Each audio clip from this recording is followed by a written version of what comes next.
na ang tagapagsalita ng Iglesia ni Cristo na tinatapos na nila ang kanilang pagtitipon matapos ng 3 araw. 2 araw sa EDSA, 1 araw sa Liwasang Bonifacio. Marami nagtatanong, ano na ngayon? Para ba itong yung naunang Iglesia Rally ng 1 milyon sa Luneta na wala lang din nangyari, no? At ang sinasabi, nagkaroon lang ng usapan at ang nakuha na ng Iglesia ng Cristo ang kanilang gusto ay wala na, balik na sa normal. Hindi naman po. Okay? Ang tingin ko, nakamit natin ang ating pakay. Ang pakay natin ay katarungan. Ang patay natin ay katotohanan.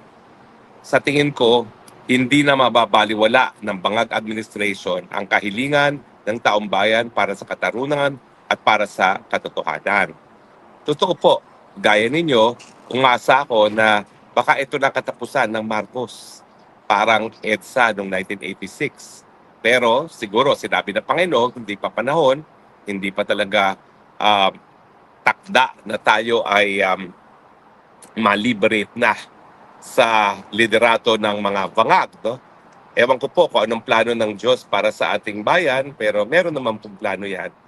At ang pangako naman niya ay hindi niya tayo pababayaan. So ang tingin ko, yung pagtitipon na ginawa natin kung saan hindi lang naman Iglesia ni Cristo ang pumunta sa EDSA at sa Liwasang Bonifacio, kasama rin lahat ng sambayanan na sawang-sawa na sa korupsyon ng kultura ng korupsyon na umiiral ngayon sa ating bansa. So anong aasahan natin? Well, aasahan natin na siguro naman ngayon meron na aktual na mga kasong maisasampa sa mga dapat managot sa flood control scam. Siguro naman ngayon, ang Senado hindi nahaharangin ang katotohanan at palalabasin na ang katotohanan kung sino talaga ang mastermind sa kakurakutan sa flood control scam. Dahil sa tingin ko po, talaga naman pong paminsan-minsan mananalo sila, pero sa akin, yung pinakita nating galit, wala nang balikan yan. Yung pinakita nating kagustuhan na makabangon na sa kahirapan, sa pamamagitan ng paggamit ng kabadambayan para sa para sa mga benepisyo ng mga kababayan natin, yan po ay nadingkin. Hindi po nasayang ang ating pagkakaisa. Dahil sa ating muling pagkakaisa, napatunayan natin na kapag nagalit ang sambayan ng Pilipino, kahit sino po pwedeng mapatalsik. Ganyan po ang ating isipin.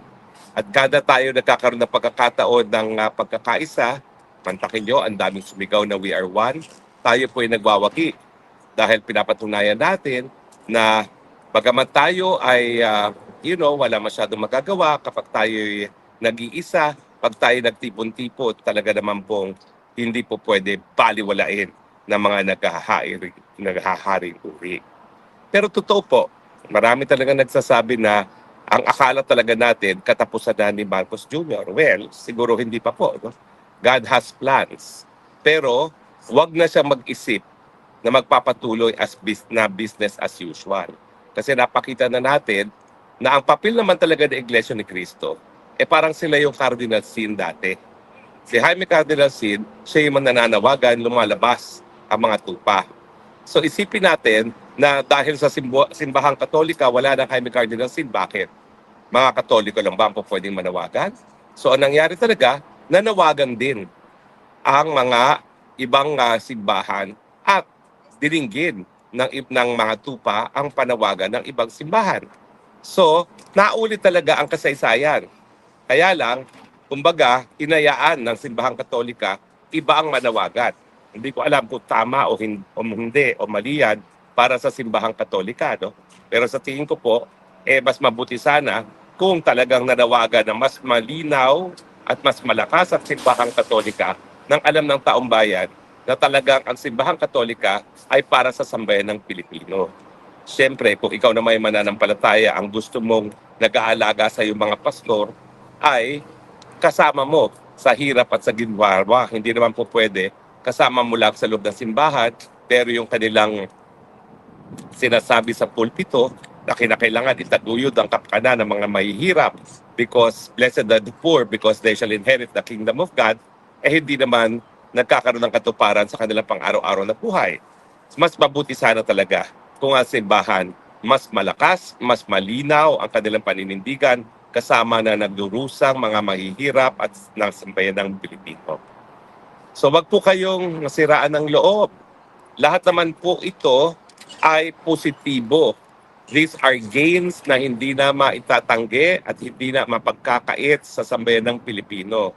Alam nila ngayon na isang tawag lang dumarating ang sambayan ng Pilipino. Huwag niyo pong isipin na ang mga taga-Iglesia ni Cristo at yung mga ibang hindi naman iglesia na sumuporta ay sunod-sunuran lamang na walang dahilan. Ang simbahan kasi, yan ang kanilang mandato, pangalagaan ang mga tupa.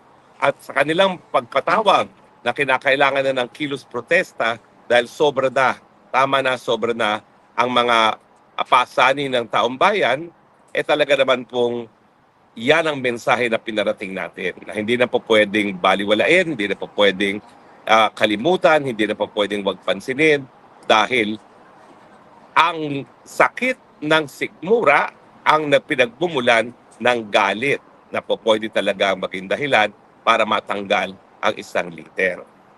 Hindi ko po alam po anong mangyayari sa mga susunod na panahon.